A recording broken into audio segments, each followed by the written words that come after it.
প্রিয় শিক্ষার্থী বন্ধুগণ, আসসালামু আলাইকুম। আশা রাখছি সবাই অনেক ভালো আছো।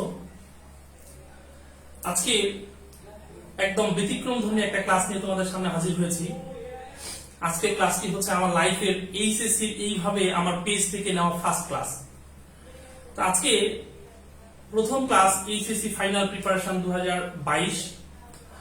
যারা তোমরা নেক্সট বছর পরীক্ষা দিবা এইচএসসি এবং তারপরে বছর পরীক্ষা দিবা এবং যারা ইউনিভার্সিটিতে পরীক্ষা দিবা তাদের জন্য এই ক্লাসটা অত্যধিক গুরুত্বপূর্ণ। কারণ আমাদের এই এইচএসসির যে বোর্ড প্রশ্নগুলো, এই প্রশ্নগুলো বিভিন্ন ইউনিভার্সিটিতে আসে এবং এইচএসসি পরীক্ষাতেও আমরা এই সব প্রশ্ন আসতে দেখি। তো সবাই আজকের ক্লাসটি আমাকে ঠিক মতো দেখতে পাচ্ছ কিনা একটু দ্রুত কমেন্টস করো। সবকিছু ক্লিয়ার আছে কিনা, সাউন্ড ক্লিয়ার আছে কিনা, হোয়াইট বোর্ড ঠিক মতো দেখতে পাচ্ছ কিনা, স্ক্রিন ঠিক মতো দেখতে পাচ্ছ কিনা একটু দ্রুত কমেন্টস করো।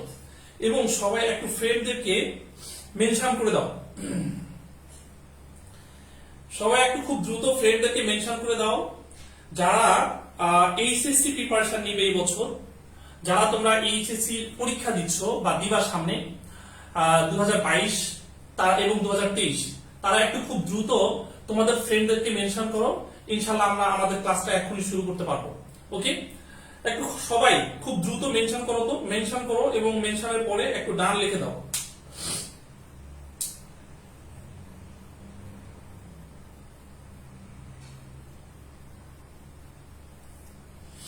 আমি আজকে তোমাদের যে এইচএসসি যে প্রশ্ন, আমি যে গ্রুপটাতে তোমাদেরকে জয়েন করেছি, একটা সিক্রেট গ্রুপ, এবং আজকে লেকচার ওয়ানটা হচ্ছে আমি ফেসবুক পেজ থেকে লাইভ নিচ্ছি এবং সবাইকে জানানোর জন্য যে আজকে আমাদের এইচএসসি প্রিপারেশন 2022-এর ফাইনাল প্রিপারেশন 2022-এর আমাদের অনেকগুলো ক্লাস হবে কেমিস্ট্রির উপরে, ফার্স্ট পেপার, সেকেন্ড পেপার, এবং যেখানে এমসিকিউ এবং সিকিউ, ঠিক আছে, এমসিকিউ প্লাস সিকিউ সব ধরনের প্রশ্ন, বিগত বছরের প্রশ্নগুলো সলভ করানো হবে। ঠিক আছে, এমসিকিউ এবং সিকিউ বিগত বছরের সব ধরনের প্রশ্নগুলো ইনশাআল্লাহ সলভ করানো হবে। তো আমি ইনশাআল্লাহ এই ক্লাসগুলো তোমাদের পুরো কেমিস্ট্রি কোর্সটা শেষ করে দিব এবং কোন স্টুডেন্ট যদি আমার এই ক্লাসগুলো ঠিক মতো করে তাহলে তার কেমিস্ট্রির একটা ভালো প্রিপারেশন হয়ে যাবে ইনশাআল্লাহ। ঠিক আছে, আর নেক্সট আর কোথাও কোনো কিছু দেখার দরকার পড়বে না বা কোনো টিচারের কাছে যাওয়ার দরকার পড়বে না। ইনশাআল্লাহ তার একটা খুব ভালো প্রিপারেশন হবে। এবং তোমরা জানো যে বোর্ড পরীক্ষার যে এমসিকিউ গুলো এবং সিকিউ গুলো আসে এই বিভিন্ন বোর্ড পরীক্ষায়, সেটা ঢাকা বোর্ড হতে পারে, রাজশাহী বোর্ড হতে পারে, বা অন্যান্য যে কোনো বোর্ডের ক্ষেত্রে যেই প্রশ্নগুলো এসে থাকে, এই প্রশ্নগুলো আবার দেখা যায় যে পরের বছর বা যেই বছর তোমরা পরীক্ষা দিবা এই বছরে এই সেম ধরনের প্রশ্নগুলো রিপিট হতে আমরা দেখি। এবং রিপিট প্রশ্নগুলো আমি তোমাদেরকে দেখাবো, একই ধরনের প্রশ্ন কিন্তু বিগত বছরে বহুবার আসে। তো এই ধরনের প্রশ্নগুলো ইনশাআল্লাহ আজকে আমরা সলভ করব। সবাই একটু খুব দ্রুত জয়েন হয়ে যাও, ক্লাসে খুব দ্রুত জয়েন হয়ে যাও ভাইয়া। ফ্রেন্ডদেরকে মেনশন করো, একটু খুব দ্রুত ফ্রেন্ডদেরকে মেনশন করো যারা এইচএসসি প্রিপারেশন নিচ্ছ বা এইচএসসি পরীক্ষার্থী এবার এইচএসসি 2022 এবং 2023। একটু খুব দ্রুত, দেরি করো না। এইচএসসি 2022 এবং এইচএসসি 2023 যারা আছো খুব দ্রুত একটু ফ্রেন্ডদেরকে মেনশন করে দাও। ইনশাআল্লাহ আমরা এক্ষুনি আমাদের ক্লাস শুরু করব। ওকে, এবং এই ক্লাস শুরুর প্রশ্নগুলো সলভ করার কিছু কৌশল আমি তোমাদেরকে আজকে দেখাবো। আমি ক্লাসটা যেভাবে পরিচালিত হবে খুব মনোযোগ দিয়ে কথাগুলো একটু শোনো। প্রথমে আমি তোমাদের কিছু প্রশ্ন দেখাবো। ঠিক আছে, একটা প্রশ্ন এই যে স্ক্রিনে তোমরা দেখতে পাবা, এই প্রশ্নটা বিগত বছরে আসা প্রশ্ন। তোমরা খুব দ্রুত ঝটফট এটা আনসার দেওয়ার ট্রাই করবা এবং ওইটার আনসার কেন এইটা হতে পারে বা যেটা আনসার এটা কেন হবে সেটাকে আমি একটা ব্যাখ্যা দিব। ঠিক আছে, এবং ব্যাখ্যাগুলো অত্যধিক ইম্পর্টেন্ট তোমাদের কাছে, কারণ ওই ব্যাখ্যাগুলো থেকেই দেখবা যে সেম প্রশ্ন কিন্তু পরবর্তী বছরে আবার চলে আসবে। ঠিক আছে, সেই জন্য একটু সবাই ফ্রেন্ডদেরকে মেনশন করে দাও, আমরা এখনই আমাদের ক্লাসটা শুরু করতে পারবো। ওকে, তাহলে সবাই রেডি কিনা আমাকে একটু কনফার্ম করো। সবাই রেডি কিনা? বেশি কথা না বাড়িয়ে আমাদের ক্লাসটা আমি এখনই শুরু করতে যাচ্ছি। সবাই রেডি কিনা? যদি রেডি হও তাহলে একটু লেখো রেডি। সবাই একটু লেখো রেডি, রেডি কিনা।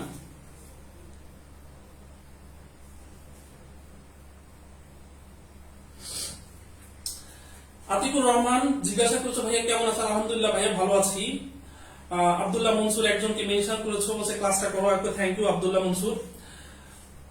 মাসুমা ইসলাম ভাই, এটা কি ফ্রি নাকি পেইড? আমি তোমাদের এইচএসসি এর যেই 22 এবং 23 এর যে ফাইনাল প্রিপারেশন এইটা পুরোটাই ফ্রি করে দিচ্ছি, একদম পুরোটাই ফ্রি, পুরো কোর্সটাই ফ্রি, ঠিক আছে? এখানে কোনো পেমেন্ট করা লাগবে না, পুরো কোর্সটা আমি ফ্রিতে ইনশাআল্লাহ তোমাদেরকে দিয়ে দিব, ঠিক আছে? পুরো কোর্সটাই। রাজ শিহাব সালাম দিয়েছো, ওয়ালাইকুম আসসালাম।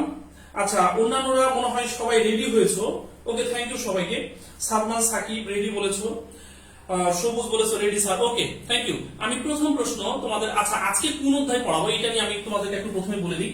আজকে আমি যে অধ্যায়টা শুরু করতে যাচ্ছি এই অধ্যায়ের নাম হচ্ছে গুণগত রসায়ন, ঠিক আছে? গুণগত রসায়ন।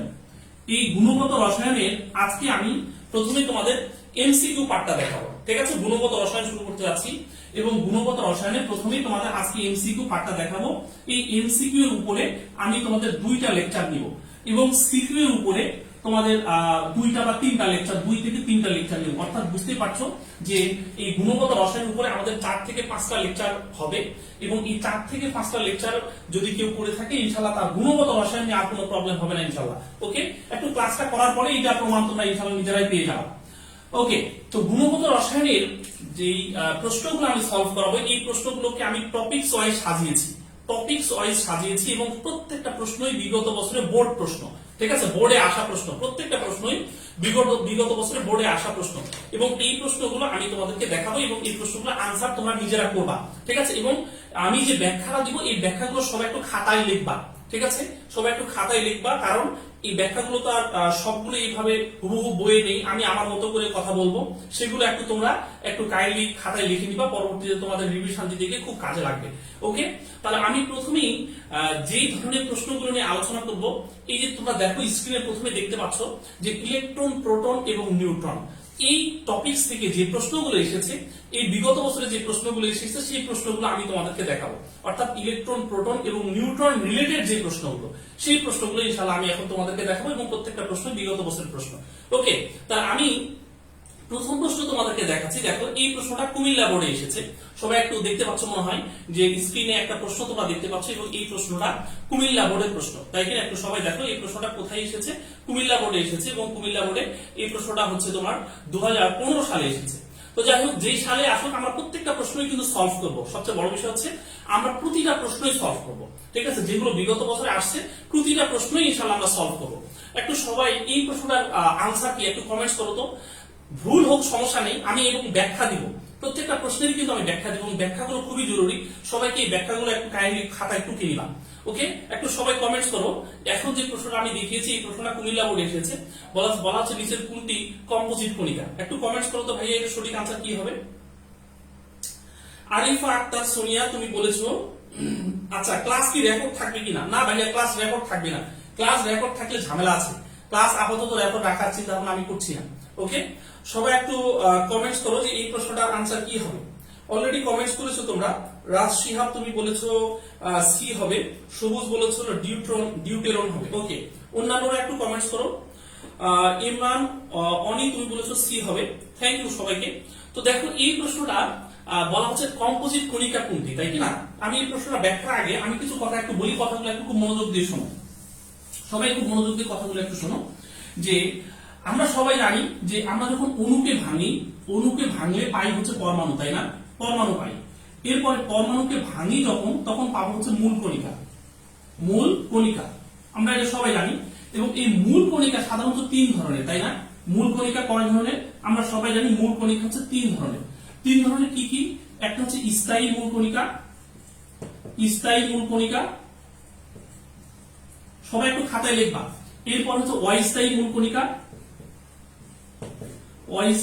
কণিকা, এরপরেরটা হচ্ছে কম্পোজিট কণিকা।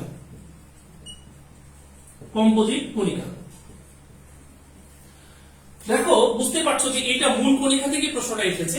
এখানে বলা হচ্ছে কি মূল কণিকা, আমি বললাম যে মূল কণিকা 3 ধরনের। একটা বলেছে কি স্থায়ী মূল কণিকা, এরপরে বলেছি অস্থায়ী মূল কণিকা, এরপরে বলেছিল কম্পোজিট কণিকা।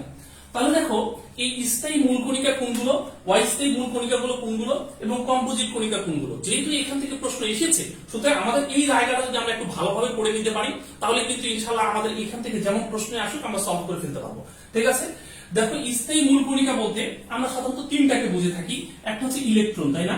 ইলেকট্রন, এরপর হচ্ছে প্রোটন, এরপরে হচ্ছে নিউট্রন। এই তিনটাকে আমরা স্থায়ী মূল কণিকা বলি এবং অস্থায়ী মূল কণিকা অনেকগুলো রয়েছে।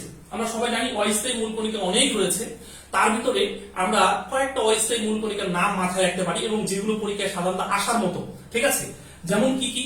পাইওয়ান, মিওয়ান, নিউট্রিনো, মেসন, অ্যান্টিনিউট্রিনো, গ্রাভিটন, বসন। আমি কয়েকটা নাম বলেছি, 7 থেকে 8টা নাম বলেছি। এই নামটা একটু কাইন্ডলি সবাই ভালোভাবে শুনে নাও এবং লিখে নিতে পারো। কি কি বলেছি? পাইওয়ান, তাই না?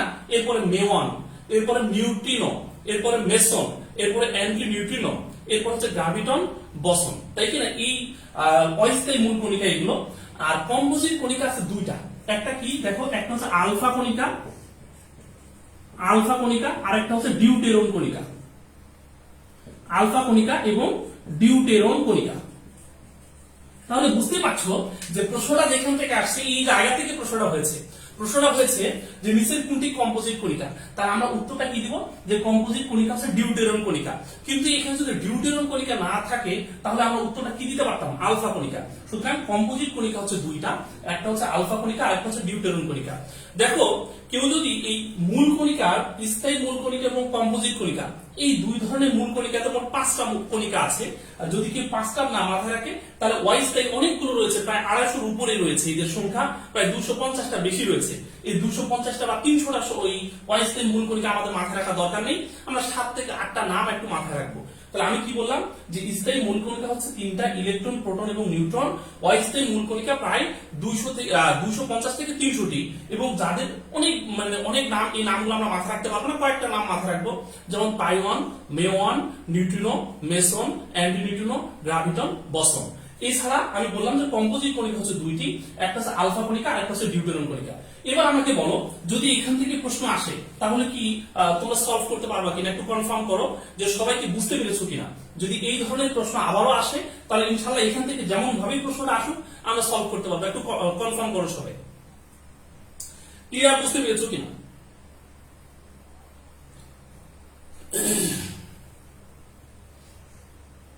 একটু দ্রুত দ্রুত কমেন্ট করতে হবে। যদিও এইচএসসি যারা স্টুডেন্ট তোমরা এখানে আছো তারা সবাই আসলে খুব নতুন, আমার সাথে খুব পরিচিত নয় তারা, এবং অধিকাংশ স্টুডেন্টরা আজকে আমার ফার্স্ট ক্লাস করছো, ঠিক আছে? অধিকাংশ স্টুডেন্টই কিন্তু আজকে আমার ফার্স্ট ক্লাস করছো।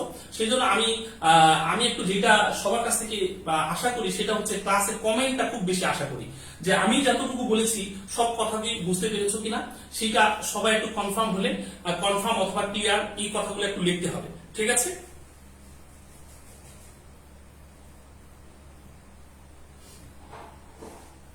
ওকে,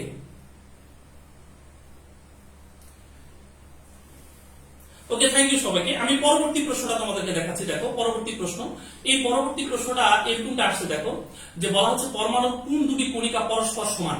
ঠিক আছে, খুব মজার একটা প্রশ্ন, এবং এই প্রশ্নটা আসছে চট্টগ্রাম ইউনিভার্সিটিতে। চট্টগ্রাম ইউনিভার্সিটি, দেখো চট্টগ্রাম ইউনিভার্সিটি 2016 সালে এই প্রশ্নটা এসেছে, এবং এই প্রশ্নটার আনসার তোমরা কি দিতে পারো? একটু কনফার্ম হয়ে আমাকে আনসার করো। যে এখন যে প্রশ্নটা আমি দিয়েছি, বলা হচ্ছে পরমাণুর কোন দুটি কণিকা পরস্পর সমান। ঠিক আছে, দেখো খুব ক্রিটিক্যাল একটা প্রশ্ন। এই প্রশ্নটা আমরা কিভাবে আনসার করতে পারি একটু সবাই কনফার্ম করো দেখি, যে এটা আনসার কি হতে পারে।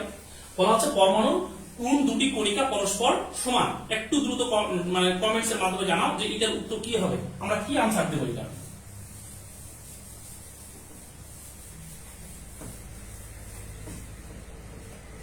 এই প্রশ্নটা চট্টগ্রাম বোর্ডে এসেছিল 2016 সালে, ঠিক আছে, এবং এই এইচএসসি পরীক্ষা, বোর্ড পরীক্ষা চট্টগ্রাম বোর্ডে 2016 সালে এই প্রশ্নটা আমরা একটু আনসার করার চেষ্টা করব, যে পরমাণু কোন দুটি কণিকা পরস্পর সমান।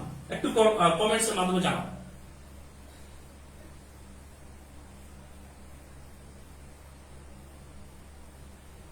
বাহ, মাশাআল্লাহ, খুবই ভালো। নাইমুল ইসলাম পিয়াজ বলেছো স্যার ক্লাস কি রেকর্ড থাকবে? না ভাইয়া, ক্লাস রেকর্ড থাকবে না ভাইয়া, ক্লাসটা আপাতত রেকর্ড রাখার চিন্তা ভাবনা করছি না আমি, ঠিক আছে? তবে আমি এই ক্লাসগুলো পরবর্তীতে ইউটিউবে আপলোড দিব, একটু পরবর্তীতে দেখতে পারবা। কিন্তু লাইভ ক্লাস যারা করবে না তারা কিন্তু নিশ্চয়ই খুব বিপদের মধ্যে, এই কোর্সটাকে তখন আর তার ভালো লাগবে না। যারা প্রত্যেকটা ক্লাস লাইভ ক্লাস করবে তাদের ক্লাসগুলো পরবর্তীতে খুব ভালো লাগবে, কিন্তু লাইভ ক্লাস না করলে আসলে ক্লাস করতে ভালো লাগে না। ওকে, আচ্ছা, অধিকাংশ জন, জাকিয়া মিম তুমি বলেছো ডি হবে, রিফাত আল ওমর তুমি বলেছো ডি হবে, সবুজ বলেছো ডি হবে, শরীফ আহমেদ বলেছো ডি হবে। ওকে, থ্যাংক ইউ সবাইকে। আচ্ছা শাহিন হোসেন তুমিও বলেছো হলো সি হবে। আচ্ছা তুমি বলেছো সি হবে। আচ্ছা এরপরে বলছে ইয়াশা, ইয়াশা মানে তোমার নামটা আসলে কি শব্দ নাম কিনা আমি জানি না, তুমিও বলেছো ডি হবে। Okay thank you. দেখো এখানে যে প্রশ্নটা দেওয়া হয়েছে, এই প্রশ্নটা যদি একটু ঘুরে আসতো তাহলে কিন্তু উল্টা পাল্টা আনসার হওয়ার চান্স থাকতো। মাথা রাখবা যেমন যে কোনো পরমাণুর ক্ষেত্রে, যেমন সেটা হতে পারে সোডিয়াম হতে পারে, অথবা সেটা অক্সিজেন হতে পারে, সেটা ম্যাগনেসিয়াম হতে পারে, ঠিক আছে, সেটা যে কোনো পরমাণুর ক্ষেত্রে ওই পরমাণু যদি কোনো চার্জ না থাকে, মনোযোগ দিয়ে কথাটা আমি কি বলছি, কোনো পরমাণুর মধ্যে যদি কোনো চার্জ না থাকে, যেমন এখানে তো কোনো চার্জ নেই, যদি চার্জ থাকে তাহলে কিন্তু ভিন্ন হবে, যদি চার্জ না থাকে তখন তার প্রোটন সংখ্যা ইকুয়াল ইলেকট্রন সংখ্যা হবে। ঠিক আছে, তাহলে লিখে নাও চার্জ বিহীন,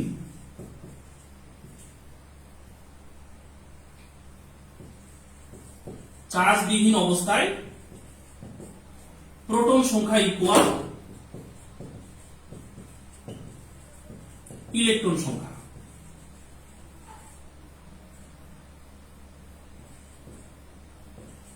প্রোটন সংখ্যা ইকুয়াল ইলেকট্রন সংখ্যা। তাহলে দেখো আমি যদি এখানে যে মৌলটা রয়েছে সেটা হলো সোডিয়াম, আমরা সবাই জানি সোডিয়ামের প্রোটন সংখ্যা হচ্ছে 11, তাহলে এর ইলেকট্রন সংখ্যা কত হবে বলো তো? এর ইলেকট্রন সংখ্যা 11 হবে, কারণ এখানে কোনো চার্জ নেই, তাই কি না, এই জায়গাতে কোনো চার্জ নেই। এরপরে এখানে রয়েছে অক্সিজেন, এই অক্সিজেনের কোনো চার্জ নেই, যার কারণে এর প্রোটন সংখ্যা হচ্ছে 8, এর ইলেকট্রন সংখ্যা আমরা 8 বলবো, তাই কি না। আচ্ছা এরপরে হচ্ছে এখানে যে মৌলটা হচ্ছে ম্যাগনেসিয়াম, ম্যাগনেসিয়ামের প্রোটন সংখ্যা হচ্ছে 12, সুতরাং এর ইলেকট্রন সংখ্যাও হয়ে যাবে 12। ওকে, কিন্তু যখন চার্জ থাকবে, যখন চার্জ অবস্থায় আসবে তখন কিন্তু এর ইলেকট্রন সংখ্যা কম বেশি হতে পারে। ঠিক আছে, যদি পজিটিভ চার্জ হয় সেক্ষেত্রে ইলেকট্রন সংখ্যা কমতে থাকবে। ঠিক আছে, দেখো যদি এমনটা হয় যে সোডিয়াম এরকম একটা প্লাস দিলাম, তখন এখানে ইলেকট্রন সংখ্যা কমে গেল, ইলেকট্রন সংখ্যা কমে হয়ে গেল 10, তাই কি না, কিন্তু তার প্রোটন সংখ্যা কখনো কমবে না, প্রোটন সংখ্যা 11ই থাকবে। সুতরাং কোন মৌলের পরিস্থিতি প্রকাশ করে যে মূল কণিকা, সেটা কিন্তু প্রোটন সংখ্যা, প্রোটন সংখ্যা কখনোই চেঞ্জ হয় না, শুধুমাত্র চেঞ্জ হয় কি ইলেকট্রন সংখ্যা। ইলেকট্রন সংখ্যা পরিবর্তন হতে পারে, পজিটিভ চার্জ থাকলে কমবে, নেগেটিভ চার্জ থাকলে বাড়বে। যেমন এখানে যে অক্সিজেন মৌলটা রয়েছে, যদি অক্সিজেনের ক্ষেত্রে 2 মাইনাস হতো তাহলে কিন্তু আমরা বলতাম এর ইলেকট্রন সংখ্যা হতো 10টা, তাই কি না, কিন্তু এর প্রোটন সংখ্যা কিন্তু চেঞ্জ হবে না, এর প্রোটন সংখ্যা তোমাদের 8টাই থাকবে। এরপরে দেখো যদি ম্যাগনেসিয়ামের কথা বলতাম, এই ম্যাগনেসিয়াম যদি 2 প্লাস হতো তাহলে আমরা বলতাম এর ইলেকট্রন সংখ্যা 10টা হয়ে যেত, এবং এর প্রোটন সংখ্যা কিন্তু 12টা, তো 12টাই থাকবে, প্রোটন সংখ্যা চেঞ্জ হবে না। তাহলে দেখো এই চার্জ বিহীন অবস্থায়, যদি চার্জ না থাকে এমন অবস্থায় প্রোটন সংখ্যা ইকুয়াল ইলেকট্রন সংখ্যা হবে।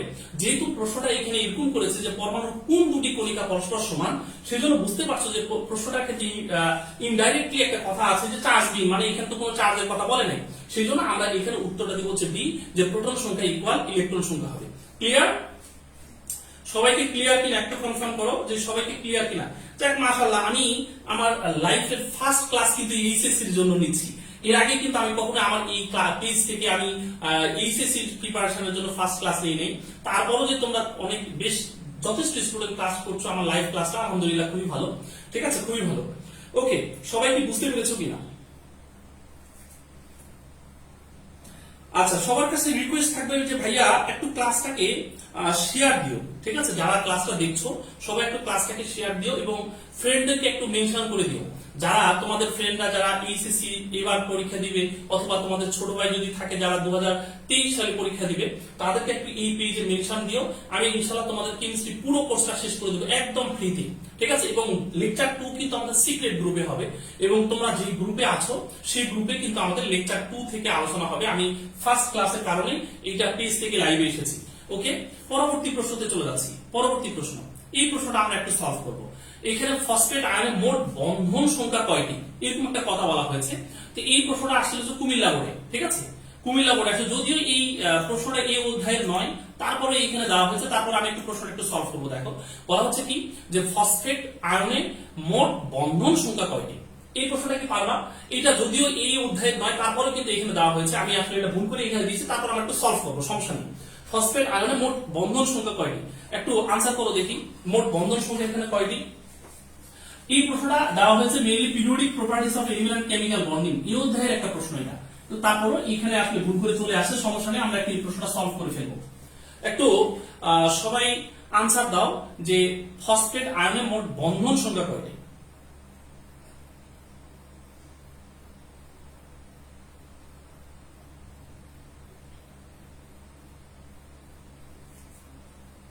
দ্রুত আনসার করো। এটার আনসার আমরা কি দিতে পারি? ফসফেট আয়নে মোট বন্ধন সংখ্যা কয়টি? এই প্রশ্নটা কিন্তু হচ্ছে আমাদের অন্য অধ্যায়ে, রাসায়নিক বন্ধন অধ্যায়ে, ঠিক আছে। তারপরে এখানে ঢুকিয়ে দিচ্ছে, সমস্যা নেই, আমরা এটাও একটু সলভ করবো, যেহেতু বিগত বছরে আসা প্রশ্ন, কুমিল্লা বোর্ডে 2016 সালে আসছে, তো আমরা এই প্রশ্নটা সলভ করে ফেলি, তাই কিনা। এখানে বলা হচ্ছে ফসফেট আয়নে মোট বন্ধন সংখ্যা কয়টি? অনেকে আনসার করছো, কিন্তু আসলে আনসার কারেক্ট হচ্ছে না, এটা সবচেয়ে বড় বিষয়। সবুজ বলেছো বি হবে, শিহাব তুমি বলেছো বি হবে, আরিফা আক্তার সুমিয়া তুমি বলেছো এ হবে। আনসার কারেক্ট হচ্ছে না ভাইয়া। এমডি ফাইরুজ তুমি বলেছো 4 হবে, ওকে। আচ্ছা,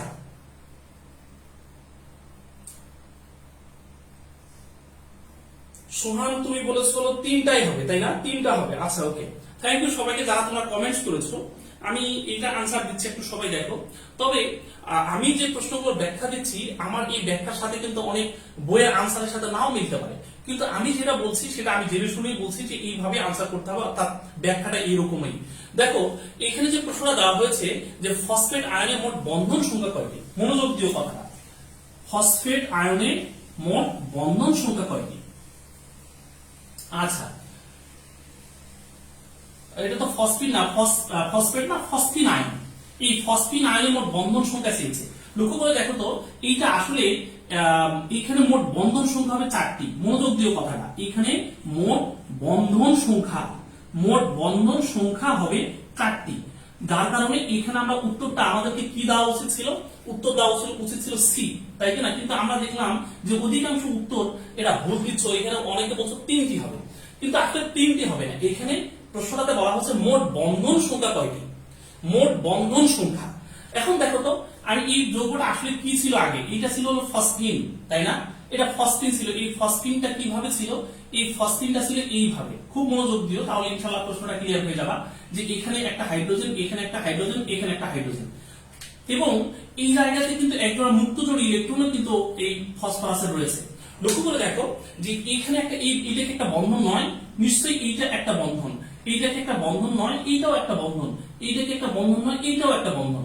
তাহলে তোমরা দেখতে পাচ্ছ যে হাইড্রোজেন এইখানে যখন এটা ফসফিন অবস্থায় ছিল, তখন কিন্তু এই জায়গাতে মোট 3টা বন্ধন ছিল, তাই কিনা। তো এইটা যখন হচ্ছে তোমার হাইড্রোজেন প্লাস, অর্থাৎ এই হাইড্রোজেন প্লাসের সাথে যুক্ত হয়েছে, মেনলি সন্নিবেশ বন্ধন এখানে গঠন হয়েছে, তখন কিন্তু এখানে এরকম একটা যৌগ তৈরি হয়েছে। একটু তাকাই দেখো যে এখানে একটা হাইড্রোজেন, এখানে একটা হাইড্রোজেন, এখানে একটা হাইড্রোজেন, এখানে একটা বন্ধন সৃষ্টি হয়েছে। তবে এই বন্ধনটা হচ্ছে আমাদের সন্নিবেশ বন্ধন, ঠিক আছে। এবং এরকম যৌগ, তাকাও যে এরকম একটা যৌগ এখানে তৈরি হয়েছে। এখন বিষয় হচ্ছে এই যৌগের মধ্যে আমরা বন্ধন সংখ্যা কয়টা পেলাম তোমরা বলো? এইটা একটা বন্ধন, এটা একটা বন্ধন, এটা একটা বন্ধন, এটা একটা বন্ধন, সুতরাং 4টা বন্ধন পেলাম। এখন এই প্রশ্নের উত্তর আমরা কখন 2 দিতাম? মনোযোগ দিও, কখন এই আনসার দিতাম বা 2তে দিতাম? যখন প্রশ্নটা এইভাবে করতো যে এই আয়নের মধ্যে কত প্রকারের বন্ধন রয়েছে, কত প্রকার। যদি প্রশ্নটা করতে এইভাবে মোট কত প্রকার বন্ধন রয়েছে, কত প্রকার বন্ধন রয়েছে, তখন কিন্তু এখানে আনসারটা আমরা 2তে দিতাম। কেন? কারণ লক্ষ্য করে দেখো এইখানে যে বন্ধনটা, এই বন্ধনটা হচ্ছে সমযোজী বন্ধন। এইটা আমি ডিটেইলস আলোচনা করব পরবর্তীতে গিয়ে। এইখানে যে বন্ধনটা, এই বন্ধনটাও সমযোজী বন্ধন। এইখানকার যে বন্ধনটা, সেই বন্ধনটাও সমযোজী বন্ধন। কিন্তু এই জায়গার যে বন্ধনটা, এই বন্ধনটা হচ্ছে সন্নিবেশ বন্ধন। সুতরাং বুঝতে পারছো এই যৌগের মধ্যে মোট 2 ধরনের বন্ধন রয়েছে।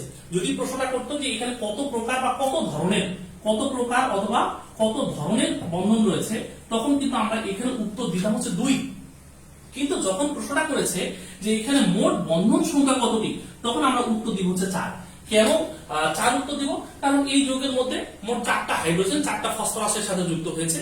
কিন্তু এই 4টা হাইড্রোজেন যে যুক্ত হয়েছে 4টা ফসফরাসের সাথে, তার মধ্যে 3টা বন্ধন হচ্ছে সমযোজী আর একটা বন্ধন হচ্ছে সন্নিবেশ। সেজন্য যদি প্রশ্নটা থাকতো এখানে কত ধরনের বন্ধন রয়েছে বা কত প্রকার বন্ধন রয়েছে, তখন কিন্তু আমরা এখানে উত্তর দিতাম হচ্ছে 2টি। সুতরাং এখানে 3 আনসার দেওয়ার কোনো কারণ নেই। সবাইকে ক্লিয়ার বুঝতে পেরেছো কিনা একটু কমেন্টস করো। 3 আনসার দেওয়ার কোনো কারণ নেই এখানে। এখন যে প্রশ্নটা করেছে, যেভাবে তারা প্রশ্ন করেছে, এই প্রশ্ন অনুযায়ী আনসারটা হয়ে যাবে 4টি। এই প্রশ্ন অনুযায়ী আনসারটা হয়ে যাবে 4টি। কিন্তু যখন প্রশ্নটা করতো যে এখানে কত ধরনের বা কত প্রকার বন্ধন রয়েছে, তখন উত্তর দিতে হলো 2টি। কিন্তু এখানে 3 আনসার দেওয়ার তো কোনো কারণ নেই। তোমরা যে কেন 3 আনসার দিচ্ছ আমি বুঝতে পারছি না। সবাইকে ক্লিয়ার কিনা?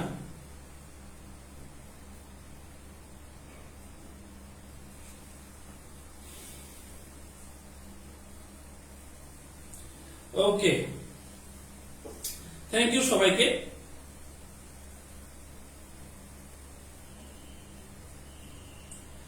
আচ্ছা, তোমাদের ক্লাস রুটিন আমি ইনশাআল্লাহ দিয়ে দিব, টেনশন করার কোনো দরকার নেই। তোমাদের ক্লাস রুটিন তোমরা সিক্রেট গ্রুপে পেয়ে যাবা, যারা তোমরা সিক্রেট গ্রুপে যুক্ত হয়েছো। ফ্রি সিক্রেট গ্রুপ যে ব্যাচের নাম দেওয়া হয়েছে এইচএসসি ফাইনাল প্রিপারেশন 2022 সংগ্রাম ব্যাচ, এবং এই সংগ্রাম ব্যাচে যারা যুক্ত হয়েছে তাদের আমি রুটিন দিয়ে দেবো ইনশাআল্লাহ। ওকে, আচ্ছা, আমার মনে হয় যে সবাই এটা তোমরা বুঝতে পেরেছো। আমার পরবর্তী প্রশ্নটা একটু আলোচনা করতে যাচ্ছি। পরবর্তী যে প্রশ্নটা দেওয়া হয়েছে, এই প্রশ্নটা আমরা একটু সবাই আনসার করবো। একটু দেখো, এই প্রশ্নটা সবাই একটু আনসার করবে। এখন যে প্রশ্নটা দেওয়া হয়েছে, এই প্রশ্নটা সিলেট বোর্ডে আসছে। এই প্রশ্নটা সিলেট বোর্ডের প্রশ্ন, এটা একটু সবাই আনসার করো তো ভাইয়া। প্রশ্নতে বলা হয়েছে আইসোটোনের উদাহরণ কোনটি? আইসোটোনের উদাহরণ কোনটি? দেখি পারো কিনা। এখন যে প্রশ্নটা আমি দিয়েছি, এই প্রশ্নের আনসার কি হবে? আইসোটোনের উদাহরণ কোনটি? একটু কমেন্টস করো।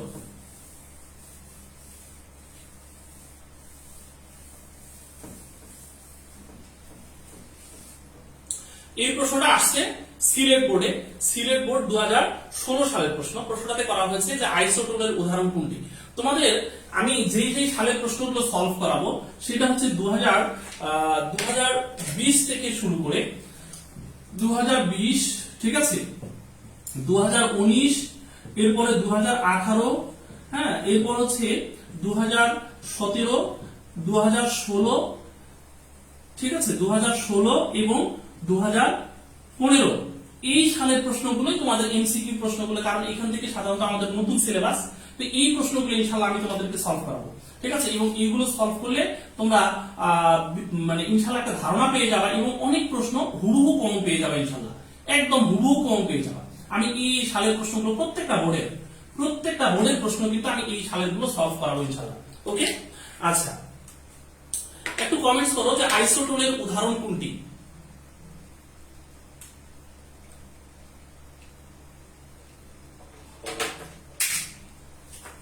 আচ্ছা,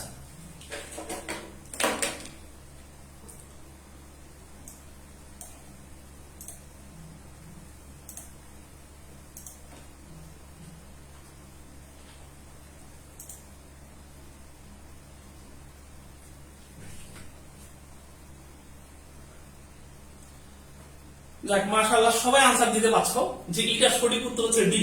খুবই ভালো, সবার আনসারটা কারেক্ট হচ্ছে, সঠিক উত্তর হচ্ছে ডি হবে, phosphorus R sulphur.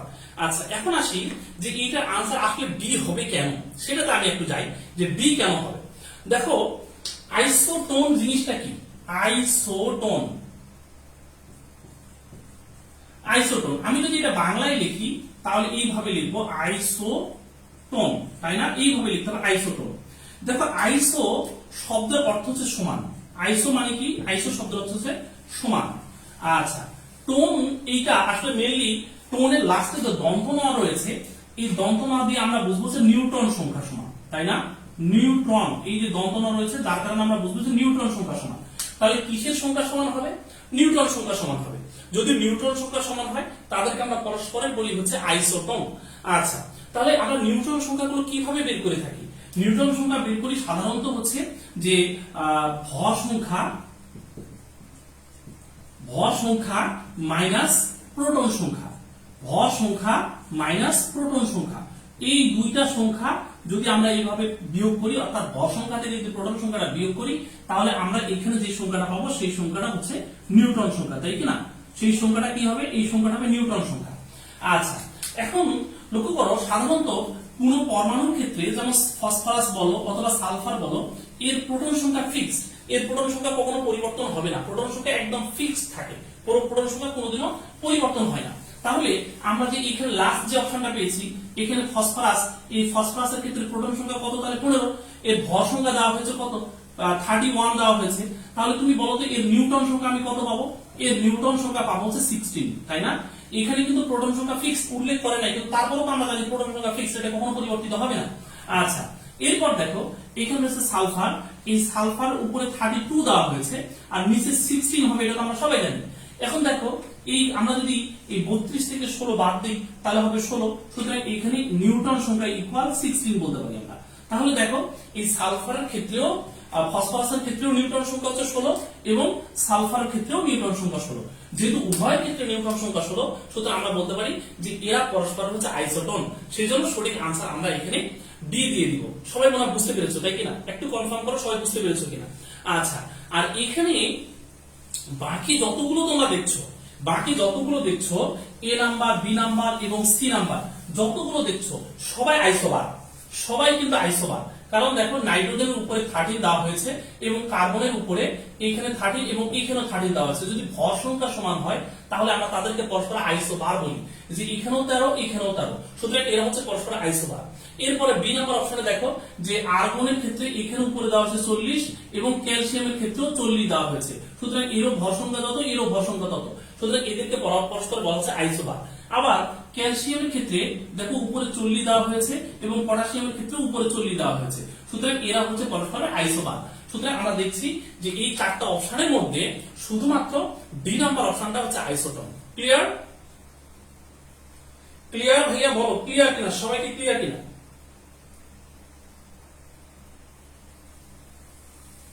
Okay, thank you সবাইকে।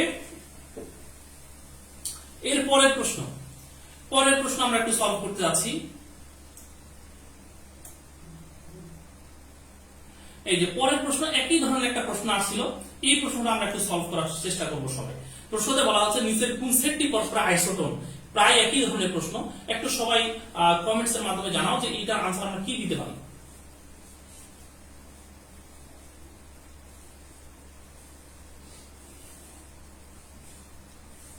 এখন যে প্রশ্নটা দেওয়া হয়েছে এই প্রশ্নটা আনসার কি দেওয়া যেতে পারে একটু সবাই কনফার্ম করে আমাকে জানাও যে পরস্পর আইসোটোন কোনটি।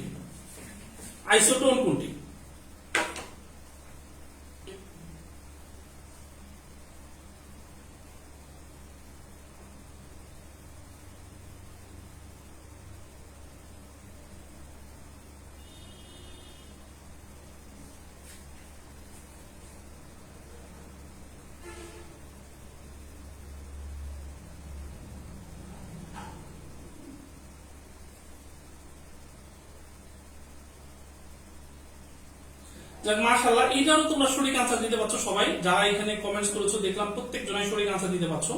তবে তোমাদেরকে আমি রিকোয়েস্ট করবো যারা সিক্রেট গ্রুপ থেকে ক্লাসটা দেখছো, ঠিক আছে, এরা একটু আমার পেজে এসে লাইক দিয়ে একটু পেজের থেকে কমেন্টসটা করো, তাহলে আমার কমেন্টস গুলো পড়তে সুবিধা হবে, ঠিক আছে।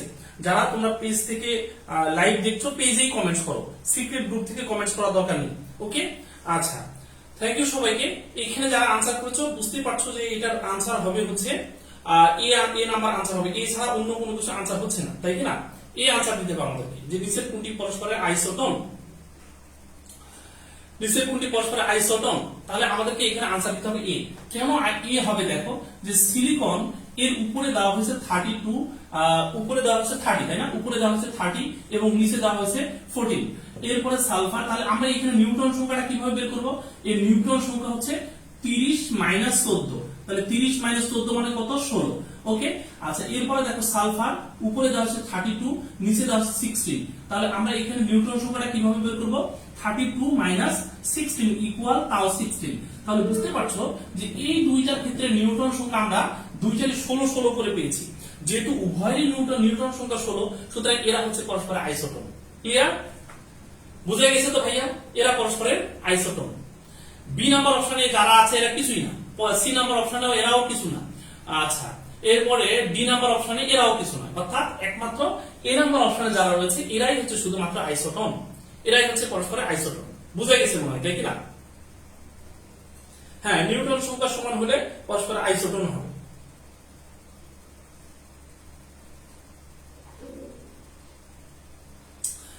আচ্ছা, থ্যাংক ইউ সবাইকে। মোটামুটি আমি ইলেকট্রন, প্রোটন, নিউট্রন, আচ্ছা আরেকটা প্রশ্ন আমি দেখাবো একটু পরে, তার আগে কিছু কথা একটু বলে নিই। যারা তোমরা ক্লাসটা করছো, দেখো এই ক্লাসগুলো এইভাবে যদি আমরা বোর্ড প্রশ্ন যতগুলো প্রশ্ন রয়েছে প্রত্যেকটা প্রশ্ন যদি সলভ করি তাহলে ইনশাআল্লাহ তোমাদের মনে হয় যথেষ্ট ভালো একটা প্রিপারেশন এমসিকিউ পার্ট এবং সিকিউ পার্টে হবে, এবং সিকিউ এর প্রশ্ন ইনশাআল্লাহ আমি তোমাদেরকে সলভ করবো প্রত্যেকটা অধ্যায়ে। আচ্ছা, এই জন্য একটু তোমাদের ফ্রেন্ডদেরকে একটু মেনশন করে দিও, ফ্রেন্ডদেরকে বলো যে স্যার যেভাবে ক্লাস নিচ্ছে আর এক্সট্রা তোমাদের বাসায় কষ্ট করার দরকার পড়বে না, শুধু ক্লাসগুলো করলেই ইনশাআল্লাহ তোমাদের একটা ভালো প্রিপারেশন হয়ে যাবে। ওকে, আচ্ছা, এখানে একটু আমি তোমাদেরকে বলি যে কয়েকটা বিষয় নিয়ে প্রশ্ন, তো আমি শুধুমাত্র তোমাদের প্রশ্ন সলভ করালাম কি, সেটা হলো আইসোটোন। এই আইসোটোনের প্রশ্ন দেখাইলাম, তাই না? এবং এই আইসোটোন নিয়ে প্রশ্ন আসছে। আইসোটোপ দিয়ে তো কথা বলি না, এই আইসোটোপ নিয়ে কিছু কথা বলি। আইসোটোপ, আইসো মানে সমান, আর টোপের লাস্টে প আছে, সুতরাং এখানে আমরা কি বলবো, প্রোটন সংখ্যা সমান। এই প দিয়ে বুঝবো হচ্ছে প্রোটন সংখ্যা সমান। তাহলে দেখো, যদি প্রোটন সংখ্যা সমান হয় তাহলে আমরা পরস্পর আইসোটোপ বলি। তাহলে প্রোটন সংখ্যা সমান এরকম মৌল তো একটাই হতে পারে, একের অধিক তো হতে পারে না, একটাই মৌল। যেমন হাইড্রোজেন, এই হাইড্রোজেন এর প্রোটন সংখ্যা হাইড্রোজেন একটাই, এবং এই হাইড্রোজেনের তিনটা আইসোটোপ রয়েছে। যেমন হাইড্রোজেন সবগুলোর ক্ষেত্রে প্রোটন সংখ্যা এক এক করে রয়েছে। হাইড্রোজেন, এরপরে এই যে এখানেও হাইড্রোজেন আমি দিলাম। দেখো এখানে যখন ভর সংখ্যা আমি 1 দিব তখন এর নাম হচ্ছে প্রোটিয়াম। এর নাম কি? এর নাম হচ্ছে প্রোটিয়াম বা হাইড্রোজেনও বলা হয়। যখন আমি 2 দিব ভর সংখ্যা তখন এর নাম হচ্ছে ডিউটেরিয়াম। ডিউটেরিয়াম। এরপরে যখন আমি 3 ভর সংখ্যা দিব, যখন আমি ভর সংখ্যা 3 দিব তখন আমি পরস্পর এদেরকে বলবো ট্রিটিয়াম। এর নাম কি? এর নাম হচ্ছে ট্রিটিয়াম। আচ্ছা, তাহলে দেখো এই যে এখানে যে জিনিসগুলো আমি দেখিয়েছি এরা পরস্পর কি, এরা প্রত্যেকটাই হচ্ছে পরস্পর আইসোটোপ। আইসোটোপ মানে হচ্ছে প্রোটন সংখ্যা সমান, তাই কি না? এর প্রোটন সংখ্যা, এর প্রোটন সংখ্যা, এর প্রোটন সংখ্যা, প্রত্যেকটা এর প্রোটন সংখ্যা সমান। দেখো এরও এক, এরও এক, এরও এক। সুতরাং প্রোটন সংখ্যা যদি সমান হয়, ভর সংখ্যা যদি ভিন্ন হয়, তাহলে আমরা তাদেরকে পরস্পর আইসোটোপ বলি। এখন এই ভর সংখ্যা মানে কি ভাইয়া বলতো? এই যে এখানে ভর সংখ্যা, ভর সংখ্যা মানে কি? ভর সংখ্যা মানে হচ্ছে প্রোটন সংখ্যা প্লাস নিউট্রন সংখ্যা, তাই কি না? তাহলে দেখো এই ভর সংখ্যা, প্রোটন সংখ্যা তো সবার ক্ষেত্রে এক, তাহলে এই ভর সংখ্যাটা ভিন্ন হয় কিসের কারণে? নিউট্রন সংখ্যার কারণে। ভর সংখ্যা ভিন্ন হচ্ছে কিসের কারণে? নিউট্রন সংখ্যার কারণে তো ভর সংখ্যা ভিন্ন হচ্ছে। তাহলে যদি আমি এই আইসোটোপ নিয়ে একটা নতুন তত্ত্ব তোমাদেরকে দিই এবং যদি বলি কথাটা কারেক্ট কিনা, তাহলে কি বলবা? যেমন আমি যদি তোমাদেরকে বলি যে নিউট্রন সংখ্যার ভিন্নতার কারণে আইসোটোপের সৃষ্টি হয়, কারণ নিউট্রন সংখ্যা যদি ভিন্ন না হয় তাহলে তো ভর সংখ্যা ভিন্ন হবে না, কারণ সবার ক্ষেত্রেই প্রোটন সংখ্যা এক, তাই কি না? সবার ক্ষেত্রেই প্রোটন সংখ্যা এক এক করে আছে। তাহলে এই ভর সংখ্যাতে আছে কি, এই জায়গাতে কি আছে?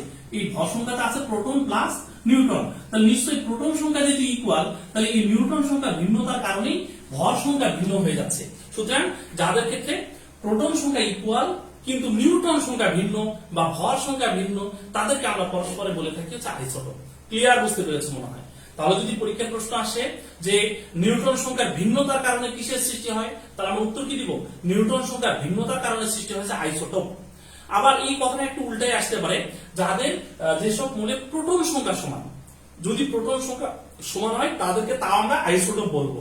ঠিক আছে? প্রোটন সংখ্যা সমান, ভর সংখ্যা ভিন্ন, তবে ভর সংখ্যা ভিন্ন হয় মেইনলি হচ্ছে নিউট্রন সংখ্যা ভিন্নতার কারণে। আচ্ছা, তাহলে আইসোটোপ, আইসোটোন, আইসোবার এগুলো ইনশাআল্লাহ আমরা সবগুলো শিখে ফেলেছি। ওকে, এর পরের প্রশ্ন, পরের প্রশ্নটা একটু তোমরা সলভ করতে পারো কিনা দেখো। এই প্রশ্নটা আসছে যশোর বোর্ডে, যশোর বোর্ডে 2005 সালের প্রশ্ন। এই প্রশ্নটা আমরা একটু সলভ করবো। যশোর বোর্ডে আসছে এই প্রশ্নটা আমরা একটু সবাই সলভ করবো, দেখো পারো কিনা। না পারলে আমি সলভ করে দিব, টেনশন করার কোনো কারণ নেই। একটু সবাই কনফার্ম করো যে এই প্রশ্নটা কি সবাই বুঝতে পেরেছো কিনা। এই প্রশ্নটাতে বলা হয়েছে কি যে M প্লাস আয়নে 23টি ইলেকট্রন রয়েছে, তাই না? ইলেকট্রন থাকলে M এর পারমাণবিক সংখ্যা কত? খুব মজার একটা প্রশ্ন। এই প্রশ্নটা পারো কিনা একটু আনসার করো দেখি। এখন যে প্রশ্নটা আমি তোমাদেরকে দিয়েছি, এই প্রশ্নটা যশোর বোর্ডে 2005 সালে আসছে।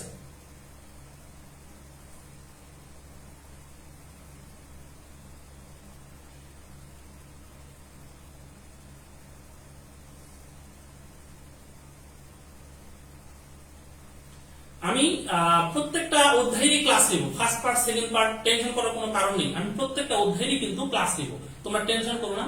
প্রতিটা অধ্যায়েরই আমি ক্লাস নিব, শুধু একটু ধৈর্য ধরে ক্লাসগুলো করো, তাহলে হয়ে যাবে ইনশাআল্লাহ।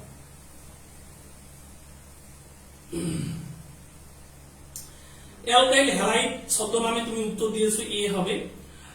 জাহান আলী তুমি বলেছো 26, সাজিদুর রহমান সোহান তুমি বলেছো 20 হবে, শিহাব তুমি বলেছো এ হবে। আচ্ছা ভাইয়া, একটু চিন্তা ভাবনা করে উত্তর দিতে হবে। হ্যাঁ, সবাইকে একটু চিন্তা ভাবনা করে উত্তর দিতে হবে। এখানে যারা তোমরা আনসার করেছো অধিকাংশই আনসার হয় নাই, ঠিক আছে? অধিকাংশ আনসারই হয় নাই। তাহলে বুঝতে পারছো যে এইটা নিয়ে তোমাদের একটা সমস্যা আছে। এই সমস্যাটা কিভাবে আমরা কেটে উঠতে পারি একটু দেখো। লক্ষ্য করো তো, আমি যেই মৌলটা ছিল M, তো এইটা কি হয়েছে? M3+ হয়েছে। M3+ কখন হয় ভাইয়া তোমরা বলো তো? M3+ তখনই হবে যখন সে 3টা ইলেকট্রন ছাড়বে, তাই না? M3+ তখন হবে যখন সে 3টা ইলেকট্রন ছাড়বে। তুমি এইভাবে চিন্তা করো, যেমন সোডিয়াম, এইটা একটা ইলেকট্রন যখন ছাড়ে তখন কি হয় বলো তো? সোডিয়াম প্লাস হয়। এইভাবে চিন্তা করে দেখো তুমি। তাহলে এই M কখন 3+ হবে? যখন 3টা ইলেকট্রন সে ছাড়বে। তাহলে এখন প্রশ্নের মধ্যে বলা হয়েছে এইখানে ইলেকট্রন সংখ্যা হচ্ছে 23টি। প্রশ্নের মধ্যে কিন্তু এটা বলা হয়েছে, দেখো তোমার প্রশ্নটা পড়ো। প্রশ্নের মধ্যে বলা হয়েছে কি এইখানে ইলেকট্রন সংখ্যা হচ্ছে 23টি। তাহলে M এর মধ্যে ইলেকট্রন সংখ্যা কয়টা ছিল? দেখো এই যখন ইলেকট্রন 3টা ছেড়ে দিয়েছে, ছাড়ার পরেও কিন্তু তার মধ্যে ইলেকট্রন সংখ্যা 23টি আছে। তাহলে ছাড়ার আগে ইলেকট্রন সংখ্যা কতটি ছিল? নিশ্চয়ই ছাড়ার আগে ইলেকট্রন সংখ্যা ছিল 23 + 3, অর্থাৎ এর ইলেকট্রন সংখ্যা ছিল 26টি, তাই না? এখানে 20টা বলার কোনো কারণ নেই। একইভাবে যে এইটার মতো এর ইলেকট্রন সংখ্যা কিন্তু এখন বর্তমানে 11টা। এই যখন একটা ইলেকট্রন ছেড়ে দেয় তখন কিন্তু এর ইলেকট্রন সংখ্যা হয়ে যায় 10, আর এইখানে একটা ইলেকট্রন। তাহলে লক্ষ্য করে দেখো এইদিকে আছে 3টা ইলেকট্রন, এইখানকার 3টা ইলেকট্রন, তাহলে বাম দিকে ডান দিকে ইলেকট্রন সংখ্যা কিন্তু মিলে যায়। এই যে দেখো 23টা ইলেকট্রন, 3টা ইলেকট্রন, এই দুইটা যখন যোগ করবে তখন হয় 26, আর এই দিকেও ইলেকট্রন সংখ্যা হতে হবে 26। সবাই কি বুঝতে পেরেছো ভাইয়া? সবাই কি বুঝতে পেরেছো কিনা একটু কনফার্ম করো যে এইখানে আমরা উত্তর যারা এ দিচ্ছি, এ উত্তর হবে না, এইটার একমাত্র উত্তর হচ্ছে ডি। ডি ছাড়া অন্য কোনো আনসার দেওয়ার কোনো কারণ নেই। বুঝতেই পারছো যশোর বোর্ডের প্রশ্ন, এবং যশোর বোর্ডের প্রশ্ন তুলনামূলকভাবে একটু জটিল হয়, তাই না? অন্যান্য বোর্ডের চেয়ে তুলনামূলকভাবে একটু জটিল প্রশ্ন কিন্তু যশোর বোর্ডে হয়, ঠিক আছে? তো যাই হোক, এই যশোর বোর্ডের প্রশ্ন এবং এই প্রশ্নটা কি সবাই বুঝতে পেরেছো কিনা? সবাই কি বুঝতে পেরেছো কিনা একটু কনফার্ম করো। সবাই কি বুঝতে পেরেছো কিনা?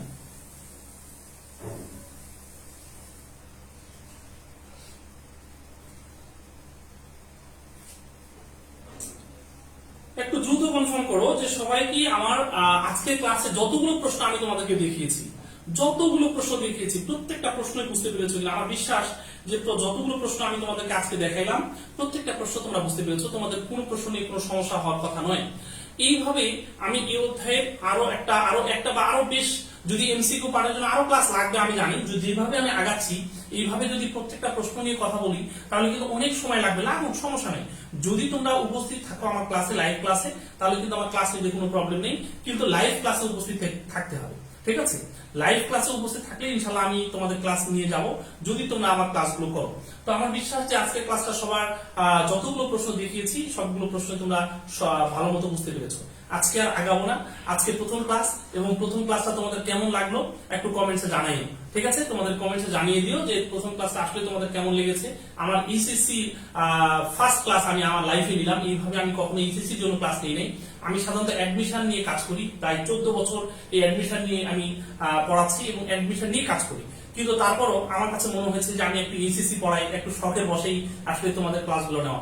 তো যাই হোক, আমার মনে হয় যে সবার ক্লাসটি ভালো লেগেছে। সবাই ভালো থাকো, সুন্দর থাকো, সুস্থ থাকো। ওকে, আল্লাহ হাফেজ। আসসালামু আলাইকুম ওয়া রাহমাতুল্লাহি ওয়া বারাকাতুহু।